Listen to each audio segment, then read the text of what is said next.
And that's whack 100.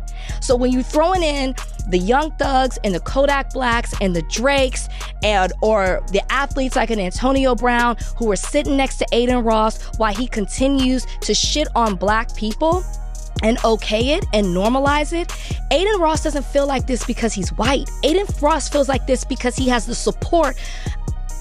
Maybe there's some black women, I haven't seen it, but particularly from black men in order to do this. I'm sorry, I just gave you a list. I'm sorry. If this is not a life-affirming illustration of damned if you do, damned if you don't, I don't know what it is.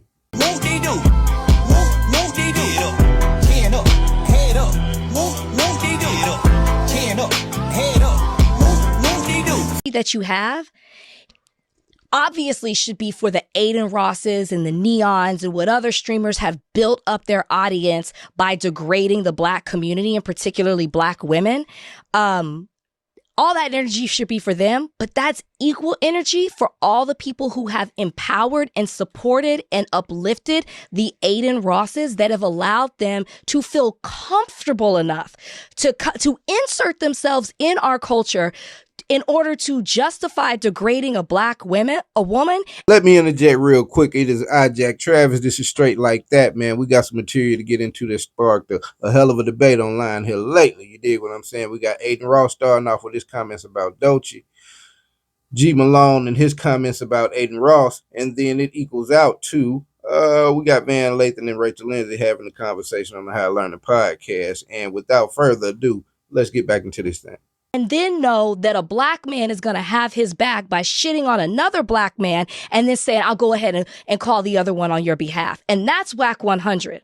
So when you throwing in the Young Thugs and the Kodak Blacks and the Drakes and or the athletes like an Antonio Brown who are sitting next to Aiden Ross while he continues to shit on black people and okay it and normalize it, Aiden Ross doesn't feel like this because he's white. Aiden Ross feels like this because he has the support. Maybe there's some black women, I haven't seen it, but particularly from black men in order to do this. I'm sorry, I just gave you a list. I'm sorry. And I'm going to make this particular, and I'm going to go back to whack 100, which is what I was saying. Mm-hmm. What of a part of this that is missing? When Doechii, Aiden Ross has continuously degraded black women. Cardi, Doechii, Meg, the list goes on and on and on. You in the clip that was just played, he called Doechii smelly. He took back fat. He called her dumb. He called her a bitch. All of these things, right? And this isn't a one-off. He continuously does this. He does this in this clip. He does it while he's sitting next to a black man. Doechii comes out with a song, never calls Aiden Ross by name. She just references being called an industry plant. He takes that as, oh, she's directly talking about me because as in that clip, he calls her a bot and he's saying that she's an industry plant. There's no way she's not successful, that she was able to get the accolades that she has and the followers and the money and the attention and all of that. So he thinks. First of all, we heard everything that Aiden Ross said. How do y'all feel about how her argument is shaping up right now? You dig what I'm saying? Maybe use your Google and things right now before we get to the end of this to just type in Rachel Lindsay and just see what type of pictures come up. You know what I'm saying? See who she deals with and things like that. Kind of inform yourself before we get to the end of their little segment and I start to speak. You dig?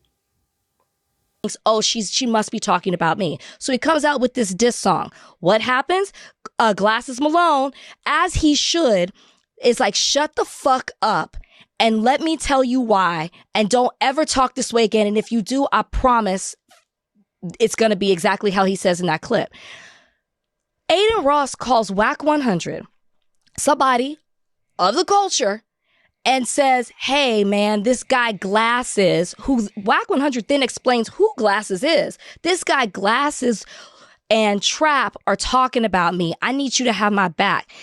Whack 100 is like, don't fucking pay attention to Trap. He ain't nobody. Okay, so Aiden Ross is laughing at him. So now I don't know anything about Trap, but he's shitting on this black man and then allowing Aiden Ross to do the same thing, which he does when he gets off the phone with whack 100, and then he allows his audience to do it. So again, he is normalizing the behavior to belittle black the black community, black men, black women, then says, oh, Glasses is family, I'll go ahead and talk to him. In no way in that conversation does WAC 100 hold Aiden Ross accountable for how he's talked about Doechii. He doesn't even ask, hey, why does Glasses have a problem with you? What's the deal? In no way he takes the word of Aiden over everybody else.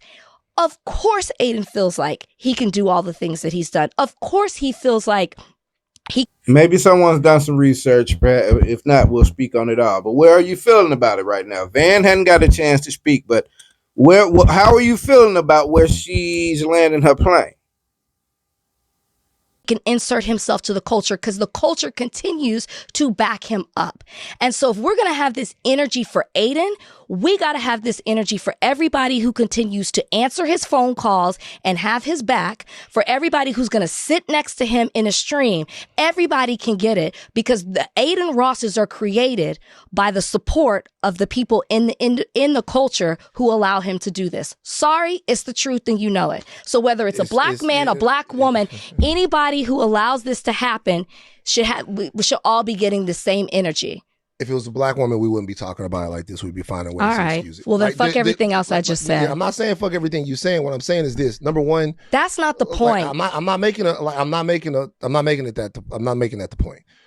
In this situation right here, the point that's being made right here is how fucked up the black men are. I did not glaze over that. But in this situation, it is a black man that is standing up for black women. It is. It is a black man that is standing up for black women. It is a black man, and I will say a black man that a lot of other times we ain't got no use for, not pure enough for us, not perfect enough for us, don't work for us, got too many bad opinions.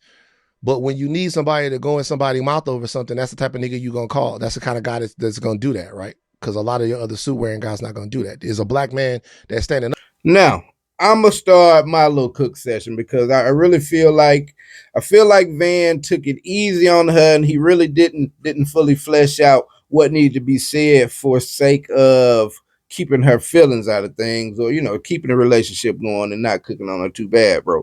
But in my opinion, it is a most horrible argument because first of all, let's consider who we talking about, right? We're talking about WAC 100.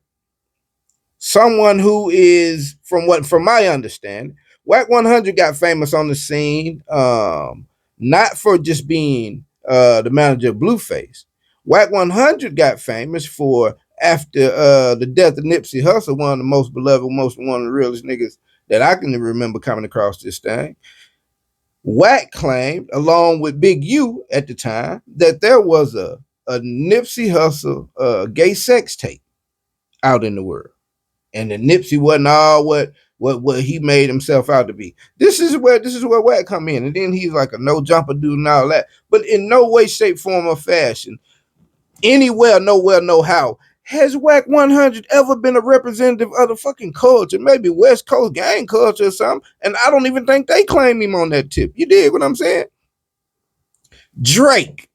Since when did we just witness what happened with Drake when they got on his head, when the black man got on his head and just really pushed the envelope of like, bro, you really just like a culture vulture out here. We kind of see the momentum behind that. So now Drake is a representative of the black culture. Antonio Brown. We're talking about the guy with CTE that run around with stupid hairdos and things and doing stupid shit with Ye and is about to go to prison. That Antonio Brown? When has he ever been a representative of the culture, bro? And then outside of those guys, what you're forced to name some random little rappers that go on Aiden Ross's podcast to get their little record, some buzz when it's on the way out. And some other little dusty streamer niggas that have lifelong aspirations of being a streamer. These niggas ain't got a degree. These niggas ain't got no skills. Like G Malone was telling him, bro, some niggas are just real niggas and real people in the world, and they just happen to turn the camera on to get with the times. You dig what I'm saying? They're interesting people. They funny people, what have you. They got topics. They got stuff they want to talk about. They got skills they want to display.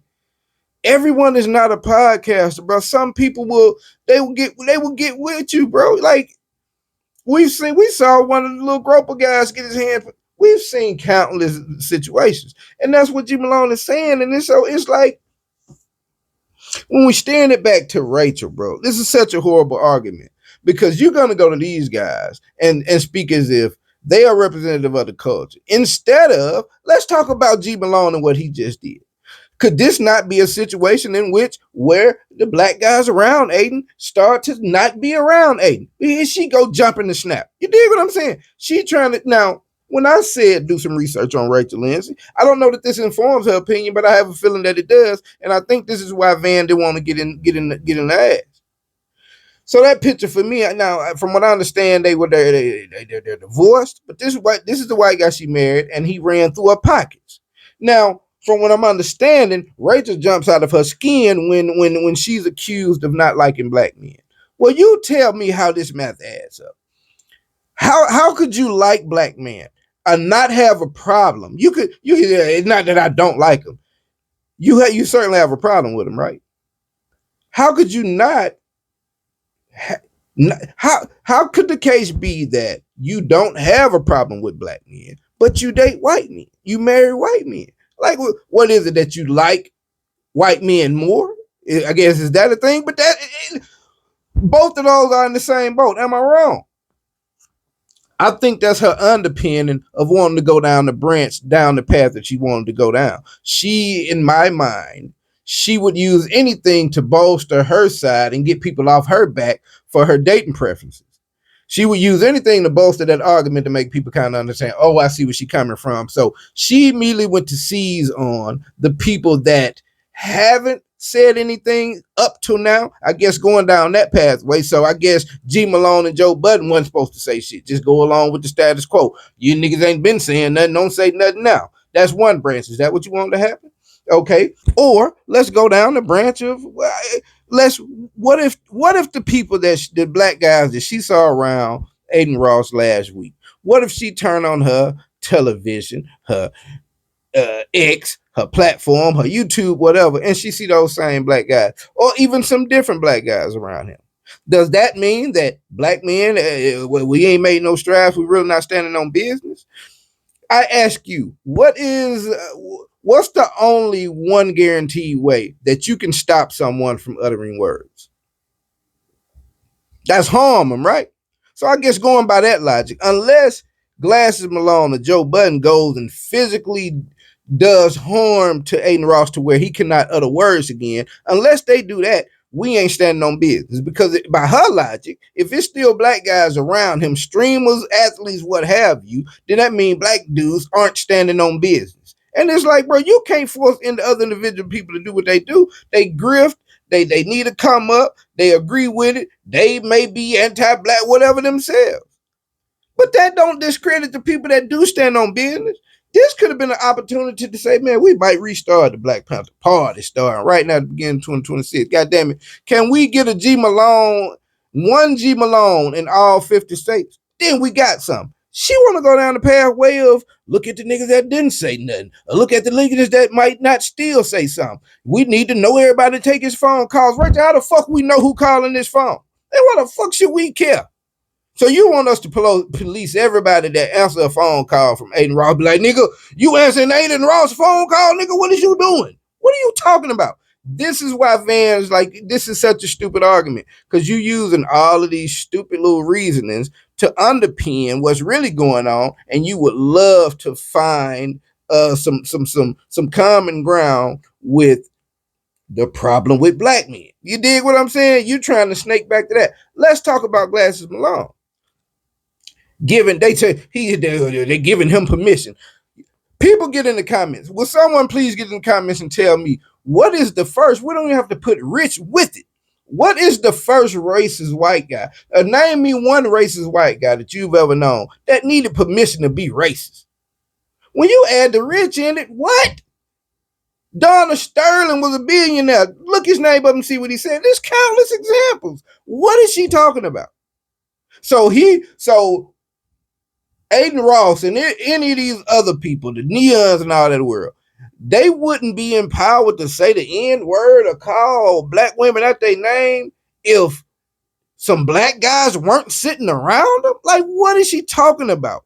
And again, I think that's why Van did not really turn up and get in on him, because I think he felt like, the underpinning of what you're saying has really got a stink to it, baby girl. Like, I don't want to say it because you're going to feel like I'm pulling your card. But apparently people mention it all the time, bro. So it was just a horrible argument, man. You know what I'm saying? We damned if you do, damned if you don't. We don't say nothing. We lame. We don't stand up for it. The minute people say something, oh, why niggas ain't been saying something? Oh, and if somebody else answers his call or see something else around him, that just discredit. What are you talking about, bro? It was such a stupid argument. And I'm seeing the comments under it, man, and some people are getting it and some people aren't. They swear that he just didn't understand the argument, and the way that he explained himself, you could take that, because I think he was just trying not to get frustrated, but he let it come out sometimes. But I felt like I need to stand in for the homie in this particular instance and just kind of, do him a little justice, bro, and just kind of flesh it out,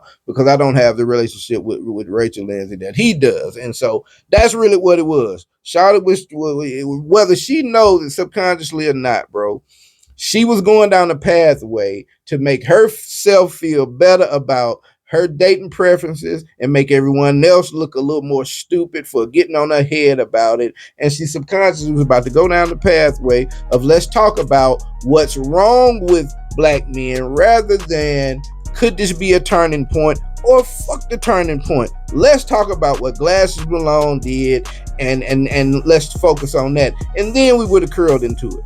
But she wanted to go down that path first, and it was completely misput, bro. I completely feel what Van is talking about. And so y'all get in the comments, let me know what y'all think about that, man. I had to bring it to my people real quick, but we'll reconvene later on. And until then, it's been straight like that. I'm out.